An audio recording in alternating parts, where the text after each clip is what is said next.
ध्यान दिया जाए। आज हम पढ़ने जा रहे हैं थर्मोडायनेमिक्स चैप्टर के अंतर्गत exothermic and endothermic reaction. Exothermic और इंडोथर्मिक रिएक्शन आप 9th 10th क्लास में भी आप पढ़ चुके हैं, उष्मा शोषी और उष्मा क्षेपी अभिक्रिया के नाम से। वैसा केमिकल रिएक्शन जिसमें हीट इवॉल्व होता है उसको एक्सोथर्मिक रिएक्शन कहते हैं, और वैसा केमिकल रिएक्शन जिसमें हीट एब्जॉर्ब होता है वो इंडोथर्मिक रिएक्शन होता है। जो आप अभी सुने उसको आप देखते हुए जरा समझने का प्रयास कीजिए। जैसे यहां पर ये कोई केमिकल रिएक्शन है जिसमें A+B रिएक्शन करके C और D का फॉर्मेशन कर रहा है, और साथ ही साथ Q kilo calorie heat evolve हो रहा है। तो आप इस रिएक्शन को देखते ही जान जाते हैं कि ये एक्सोथर्मिक रिएक्शन है, क्योंकि इसमें A और B एज ए रिएक्टेंट है, इसने रिएक्शन किया और प्रोडक्ट C और D बनाया, और साथ ही साथ Q किलो कैलोरी हीट को इवॉल्व किया। अब आप लोग इस रिएक्शन को देखेंगे P+Q एरो M+N। इसमें P और Q तब तक से M और N का फॉर्मेशन नहीं कर पाएगा जब तक से Q kilo calorie heat absorb नहीं करेगा। तो आप इसको देखते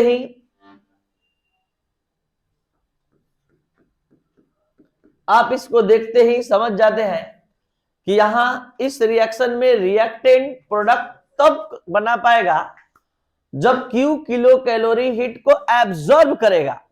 तो आप इसको देखते ही बोलने लगे कि ये इंडोथर्मिक रिएक्शन है। तो ये एक्सो का कॉन्सेप्ट लेकर आया है और ये इंडो का।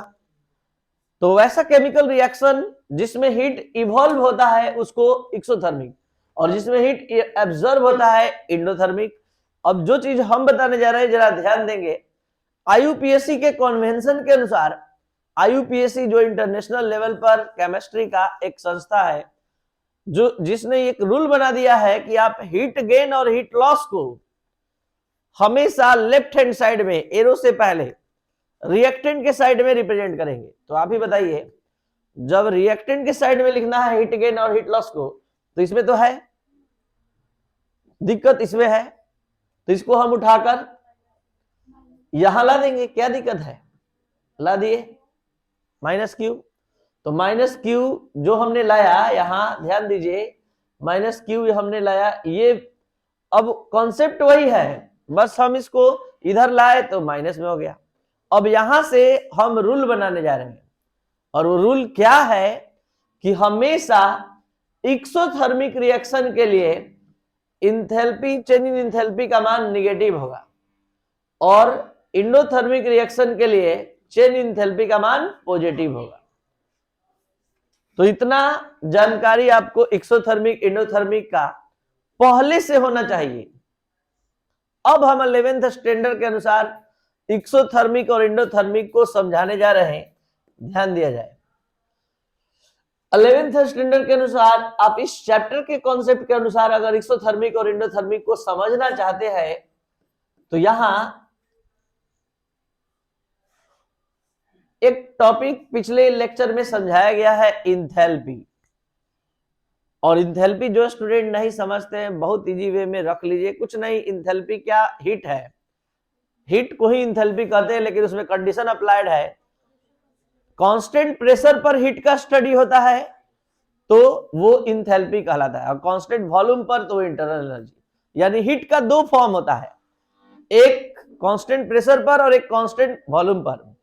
कांस्टेंट प्रेशर पर हीट का स्टडी इंथैल्पी कहलाता है, और कांस्टेंट वॉल्यूम पर इंटरनल एनर्जी। तो at constant pressure heat content by the system is called enthalpy.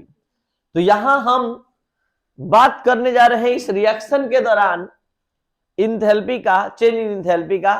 तो जरा समझिए कि रिएक्टेंट, यहां हम अगर एक्सोथर्मिक रिएक्शन का एग्जांपल आपको दे रहे हैं, यहां पर हम -Q किलो कैलोरी लिख रहे हैं, तो आप क्या समझ पा रहे हैं इस रिएक्शन में। देखिए, केमिस्ट्री में एरो का मतलब लगभग, मतलब मैथ के इक्वल के बराबर माना जाता है थर्मोडायनेमिक्स में। तो हम क्या समझाना चाहते हैं कि रिएक्टेंट के अंदर जो टोटल स्टोर्ड इंथैल्पी है वो प्रोडक्ट के इंथैल्पी से कहीं अधिक है। तो इसमें Q किलो कैलोरी हीट, मतलब Q किलो कैलोरी अगर माइनस किया जा रहा है तब जाकर ये प्रोडक्ट के इक्वल हो रहा है। मतलब हम ये समझाना चाहते हैं कि एक्सोथर्मिक रिएक्शन ऐसा रिएक्शन होता है जिसमें रिएक्टेंट के इंथैल्पी का मान प्रोडक्ट के इंथैल्पी से अधिक होता है, रिएक्टेंट का अधिक होता है। तो रिएक्टेंट में जब हम माइनस Q किलो कैलोरी कर दे रहे हैं तब वो प्रोडक्ट के इक्वल हो रहा है। इसके जस्ट अपोजिट अगर आपका रिएक्शन इंडोथर्मिक है तो आप अब अपने से समझने का कैपेसिटी रखते हैं। अब आपको हमारा बात समझ में आ गया होगा कि यहां X और Y के अंदर जो स्टोर्ड एनर्जी है वो M और N के अंदर जो स्टोर्ड एनर्जी है उससे कम है। इसमें हम Q किलो कैलोरी अलग से ऐड कर रहे हैं तब जाकर इक्वल हो जा रहा है। एरो का मतलब इक्वल समझिए। तो सब बात माइंड में रख लीजिए कि हमने क्या बताया। यहां हम एक्सोथर्मिक इंडोथर्मिक को इंथैल्पी के मतलब इंथैल्पी के कॉन्सेप्ट पर डिफाइन करने जा रहे हैं। लेकिन उससे पहले, डिफाइन करने से पहले आपको हर बात एक्यूरेट बता दिए कि यहाँ इस रिएक्शन में रिएक्टेंट के अंदर जो इंथैल्पी है वो प्रोडक्ट के इंथैल्पी से अधिक है। तो जब इसमें Q किलो कैलोरी हमने घटाया तो जाके इक्वल हुआ। इसका मतलब है कि रिएक्टेंट की इंथैल्पी एक्सोथर्मिक रिएक्शन में रिएक्टेंट की इंथैल्पी प्रोडक्ट की इंथैल्पी से अधिक होती है। और जस्ट अपोजिट इंडोथर्मिक में रिएक्टेंट की इंथैल्पी में आपने Q किलो कैलोरी जोड़ा, ऐड किया, तो प्रोडक्ट के इंथैल्पी के इक्वल हुआ। तो such type of chemical reaction in which enthalpy of reactant is greater than enthalpy of product, then this type of reaction is called exothermic reaction. Or such type of chemical reaction in which enthalpy of reactant is less than enthalpy of product. Product की enthalpy जिसमें अधिक होती है वो होता है endothermic, और reactant की इंथैल्पी जिसमें अधिक होती है एक्सोथर्मिक। तो यहां पर फॉर एक्सोथर्मिक रिएक्शन अब आप बेहिचक याद रखेंगे ER is greater than EP, और endothermic reaction ER is less than EP। What is ER? Enthalpy of reactant. What is EP? Enthalpy of product.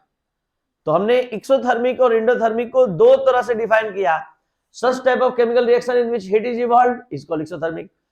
Such type of chemical reaction in which enthalpy of reactant is greater than enthalpy of product. और इसको भी दो तरह से हमने define कर दिया कि such type of chemical reaction in which heat is absorbed, enthalpy is absorbed, तो उसको कहते हैं क्या? इंडोथर्मिक। और such type of chemical reaction in which enthalpy of reactant is less than enthalpy of product is called endothermic. For exothermic के लिए हमने एक और चीज बताया कि एक्सोथर्मिक रिएक्शन के लिए डेल्टा H का मान हमेशा निगेटिव, और इंडोथर्मिक रिएक्शन के लिए डेल्टा H का वैल्यू ऑलवेज पॉजिटिव होता है। तो ये था आपका एक्सोथर्मिक और इंडोथर्मिक के लिए। एक एक लाइन आप अब समझने का कैपेसिटी रखते हैं कि ये कहां से आया। एक्सोथर्मिक रिएक्शन एक बार देख लिया जाए, जो आपने लिखा है वो आपको क्लियर समझ में आना चाहिए। यह है आपका exothermic reaction. The chemical reaction in which heat is evolved is called exothermic reaction. The chemical reaction in which total enthalpy of product is less than total enthalpy of reactant. और इसमें ये इस बात को समझाने का प्रयास किया जा रहा है कि हमेशा इन्वर्सल ट्रूथ है कि एक्सोथर्मिक रिएक्शन के लिए डेल्टा H का मान नेगेटिव होगा। फॉर इंडोथर्मिक रिएक्शन के लिए देख लिया जाए। इंडोथर्मिक रिएक्शन के लिए क्या बताया गया कि हीट हमेशा क्या होगा? एब्जॉर्ब होगा। और इसमें प्रोडक्ट के इंथैल्पी का मान, the chemical reaction in which total enthalpy of product is greater than total enthalpy of reactant. तो ये आपका इंडोथर्मिक रिएक्शन के लिए हो गया। और अब प्रोडक्ट के इंथैल्पी का मान, in total enthalpy of product is greater than total enthalpy of reactant. जरा ध्यान देंगे,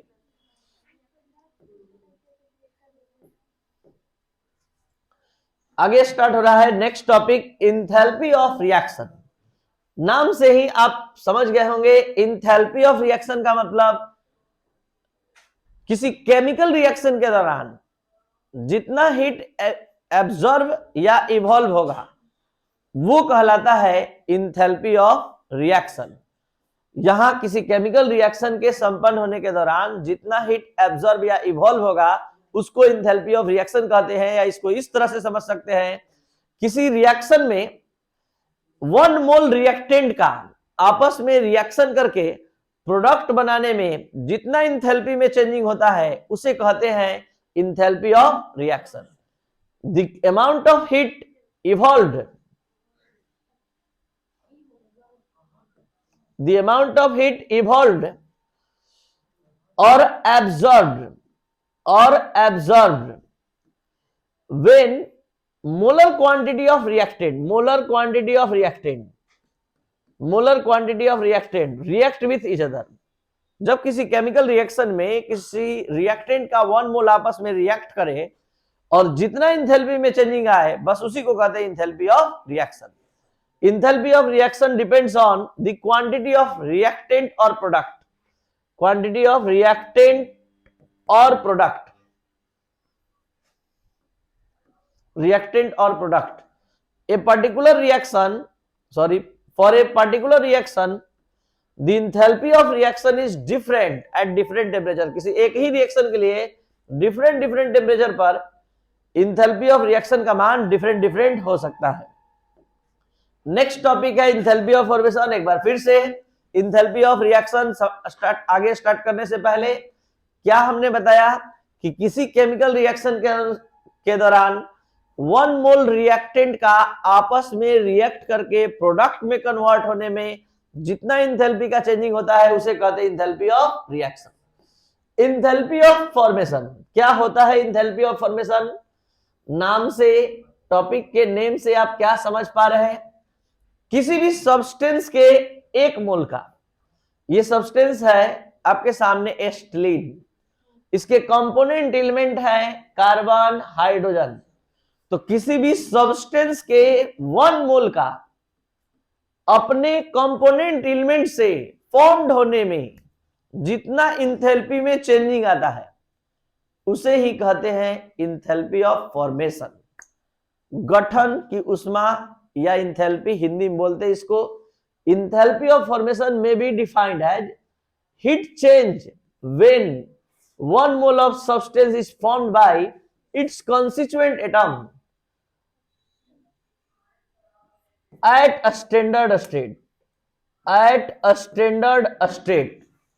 स्टैंडर्ड स्टेट में किसी भी सब्सटेंस के 1 मोल का अपने कंस्टिट्यूएंट एटम से मिलकर बनने में जितना इंथैल्पी में चेंजिंग होती है उसे इंथैल्पी ऑफ फॉर्मेशन कहते हैं। Enthalpy of formation of any element in their elemental state is 0। किसी भी एलिमेंट का एलिमेंटल स्टेट में इंथैल्पी ऑफ फॉर्मेशन का मान 0 होता है। एलिमेंटल स्टेट मतलब जैसे सोडियम, पोटेशियम, ये चीज, इसको एलिमेंटल स्टेट बोलते हैं। इंथैल्पी ऑफ न्यूट्रलाइजेशन, बताइए न्यूट्रलाइजेशन कहां वर्ड आप सुने थे? एसिड बेस में। तो बस इसका कांटेक्ट, इस टॉपिक का संपर्क जो है एसिड बेस के न्यूट्रलाइजेशन से ही है। क्या है समझा जाए। किसी एसिड के 1 ग्राम इक्विवेलेंट का बेस के 1 ग्राम इक्विवेलेंट से कंप्लीट रिएक्शन करने पर जितना इंथैल्पी में चेंजिंग होता है उसे कहते हैं enthalpy of neutralization. 1 gram equivalent of acid और 1 gram equivalent weight of base जब आपस में दोनों रिएक्ट करता है कंप्लीटली तो वहां इंथैल्पी में जो चेंजिंग होती है उसे कहते हैं इंथैल्पी ऑफ न्यूट्रलाइजेशन। ये 1 ग्राम इक्विवेलेंट वेट, ये क्या होता है?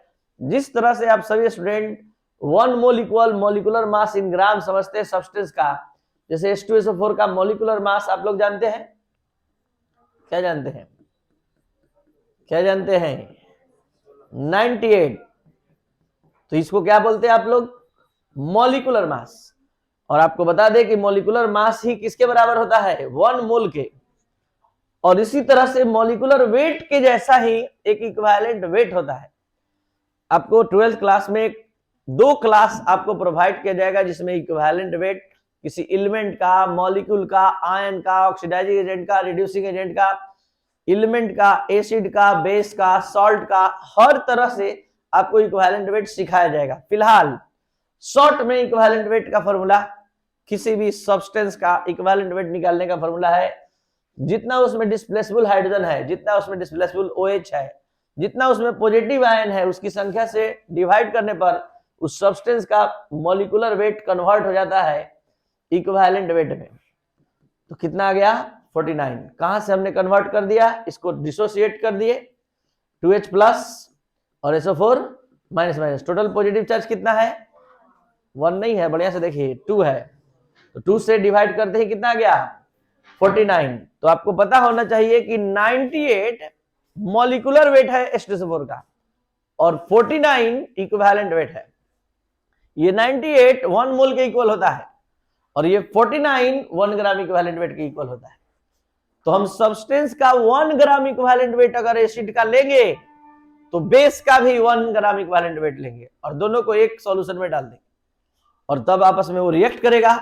जितना वहां इंथैल्पी में चेंजिंग आएगा उसे इंथैल्पी ऑफ न्यूट्रलाइजेशन कहते हैं। ऐसे कि एक्सपेरिमेंटल रिपोर्ट है कि जब जब स्ट्रॉन्ग एसिड और स्ट्रॉन्ग बेस आपस में रिएक्शन करता है, चेंजिंग इंथैल्पी का मान फिक्स वैल्यू देता है और ये फिक्स वैल्यू -13.7 किलो कैलोरी। ये माइनस इशारा है कि यहाँ पर हीट इवॉल्व होता है और -13.7 किलो कैलोरी हीट को इवॉल्व करता है कोई भी एसिड बेस के साथ या बेस एसिड के साथ रिएक्शन करता है। तो the amount of heat evolved when 1 gram equivalent weight of acid is completely neutralized by 1 gram equivalent weight of base is called enthalpy of neutralization। तो ये था आपका आज का क्लास जिसमें आपने enthalpy of